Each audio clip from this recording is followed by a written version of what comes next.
നമ്മളിന്ന് ഉണ്ടാക്കാൻ പോകുന്നത് നല്ല ഇറച്ചിപ്പത്തലാണ്. കണ്ട നന്നായിട്ട് ഫ്രൈ ആയി വരുന്നുണ്ട്. ഒരു ഗോൾഡൻ കളറാകുമ്പോൾ നമുക്ക് ചട്ടിയിൽ നിന്ന് മാറ്റിയെടുക്കാം കേട്ടോ. അപ്പോൾ നമ്മൾ മിറാഷു പെട്ടിയപ്പം ആക്കുന്നുണ്ട് കേട്ടോ.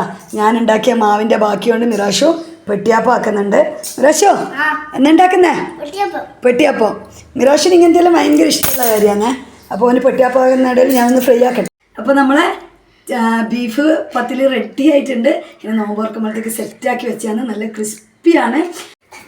മിറാഷിൻ്റെ റിസൻ്റെ ഫ്രണ്ട് വന്നിട്ടുണ്ട്. ഹായ്, നോമ്പുറക്കാൻ വന്നല്ല? നോമ്പ് പറഞ്ഞിട്ട് പോകട്ടോ. അപ്പോൾ ഇത് മിറാഷുവിൻ്റെ സ്പെഷ്യലായിട്ടാ. കണ്ട നല്ല വൃത്തിക്കായിട്ട് വന്നിട്ടുണ്ട്. അത് ഇറച്ചിപ്പത്തിൽ മിറാഷു സ്പെഷ്യൽ എന്നാ ഇതിന് പറയാം പെട്ടിയപ്പം. പിന്നെ പക്വാട. ഇതിപ്പോൾ പെങ്ങൾ കൊണ്ടു തന്നെയാണ് പക്വാട. പിന്നെ നമ്മൾ ഇത്രയൊക്കെയാണ് ഇന്ന് നോമ്പ് തുറക്കാനുള്ളത്. അപ്പോൾ ചായയും കൂടി ഉണ്ട്.